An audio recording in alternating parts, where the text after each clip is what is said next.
99 Nights in the Forest might seem like a hard game, and it really is, but that's only if you don't have a hacker with you. As soon as I loaded into the game, one of my teammates started speedrunning. I asked if he was a hacker, and he told me yes. Then this green girl told me they all were hackers. I said prove it. Then one by one, they all started flying around, showing me that they really were hacking. I told them, let's get to day 1000, and then they agreed to help me get it. From there, they got straight to work. One of the hackers were teleporting around gathering fuel to max out the campfire, while another one gathered crafting materials for the workbench. I started helping out a little bit by dragging some of the fuel into the campfire. It wasn't much help, but it was better than nothing. The hackers didn't really need the help anyway. After all, they were the ones who promised to carry me to day 1000. Once we finished maxing out the campfire, the hackers started rescuing the kids. By the end of day 1, we already had a level 6 campfire, and every kid was saved. After building the map, it was time to set out in search of good loot, anything to prepare me for the long journey to 1000 days. I found a flashlight and a better sack, then returned to the base to grab some food before my next venture.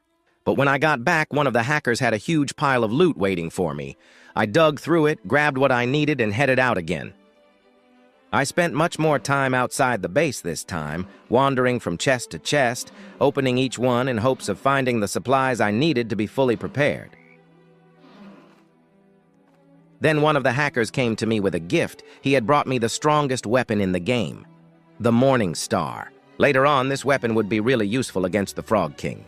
After some time had passed, I returned to the base to find it surrounded by a towering wall of trees before leaving yet again to gather more loot. In order to loot this snow area, I needed my polar bear thinking cap.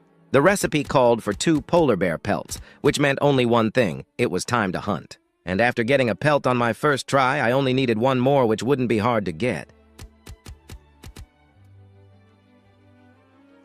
After a few tense minutes of tracking and hunting, the final polar bear fell. At last, I had the last pelt in my hands, the one piece I needed to complete the craft. Now that I had my polar bear thinking cap, I was ready to get to day 1000. Back at the base, I took my position, ready to stand against the cultists closing in on us. I found myself almost unnecessary in the fight. As soon as the cultists appeared, their health dwindled instantly, crushed beneath the overwhelming aura of the 4 hackers. In that moment, as the cultists fell with ease, it hit me. Surviving all the way to day 1000 might just be within reach after all. I needed to run one more test before I could be certain we'd make it to day 1000. I wanted to see just how easily they could help me clear the stronghold. All it took was